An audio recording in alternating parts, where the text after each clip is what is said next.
Em tempos de pandemia, entendo que a OMS esteja mais exposta e seja alvo de críticas. O que me incomoda é quando a crítica é pouco fundamentada e feita de forma oportunista, especialmente vindo de grupos que muito pouco contribuem no combate ao Covid-19.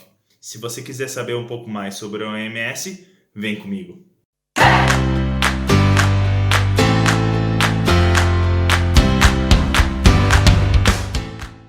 Oi, pessoal, tudo bem? Meu nome é Vitor, enfermeiro e mestre em saúde coletiva. Não se esqueçam de curtir, comentar e compartilhar esse vídeo caso vocês gostem. A Organização Mundial de Saúde é a autoridade da ONU responsável por coordenar esforços internacionais em saúde. E ainda assim, provavelmente perto do pico da pandemia, sofrem várias críticas, algumas de caráter bem leviano. E por isso, em parceria com Video Academics, trouxemos 12 fatos sobre a OMS que valem a pena conhecer, para entendermos melhor o seu papel em um contexto global. Vamos a eles. A OMS está presente em 193 países e é composta por mais de 8 mil profissionais na área de saúde. Para se chegar em tantos lugares diferentes, é necessário ter um cuidado especial em suas recomendações, além de usar uma linguagem bem clara e objetiva em todos os seus materiais.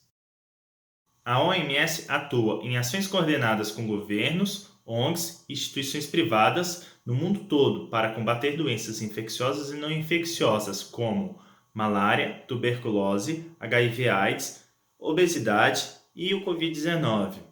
Além disso, atua na elaboração de protocolos e recomendações ligados à saúde mental, saúde reprodutiva e diversos outros segmentos.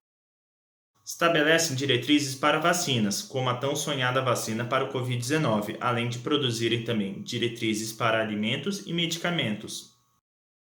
Estabelecem protocolos para medir a qualidade do ar. Atuam em comunidades vulneráveis, onde há escassez de recursos e influência política. A OMS é responsável pela Classificação Internacional de Doenças, o CID, e aqui acredito que vale uma crítica. Apenas em 2018, a OMS retirou a transexualidade da lista de doenças mentais. A OMS estabelece uma lista de medicamentos e vacinas essenciais no mundo todo. Faz isso pautado em ciência, o que naturalmente é lento diante das nossas angústias. A OMS busca garantir acesso universal de medicamento para todos, especialmente populações mais vulneráveis. Não é à toa que a ideia de saúde para todos é o norte para a organização.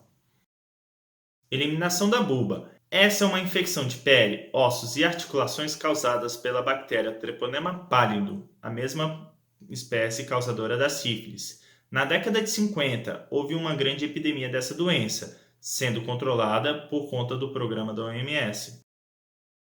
Erradicação da varíola. Essa é uma doença que matou 50 milhões de pessoas durante o século passado e foi erradicada em 1979 graças ao esforço da campanha da OMS. Eliminação da poliomielite. Reduziu de 350 mil casos da doença em 1988 para menos de 100 casos no mundo todo em 2018. Coordenou o combate a pandemias. As mais recentes foram a da SARS, gripe suína, HIV/AIDS, Ebola e agora o Covid-19. Afirmações como a OMS apoia países comunistas, a OMS apoia países comunistas, a OMS apoia países comunistas, a OMS apoia países comunistas, o OMS diz que as máscaras fazem mal, a OMS diz que a máscara faz mal, a máscara faz mal. Normalmente são pouco contextualizadas e vêm carregadas de um discurso um pouco para lá de suspeito. Uma narrativa frágil e pouco fundamentada da realidade. Quando a OMS diz, por exemplo, que exercícios físicos com a máscara podem fazer mal, ela está relacionando esse ato de se exercitar com o umedecimento da máscara e, consequentemente, maior exposição ao Covid-19, além da falsa sensação de segurança que essa ferramenta pode causar se for mal utilizada e se eliminarmos outras medidas de prevenção, como o distanciamento e a lavagem das mãos. Vamos exercitar nosso senso crítico e entender que tipo de crítica agrega ao debate ou não. A você que assistiu esse vídeo até aqui, Meu muito obrigado. Por favor, se puder, fique em casa. Quarentene-se.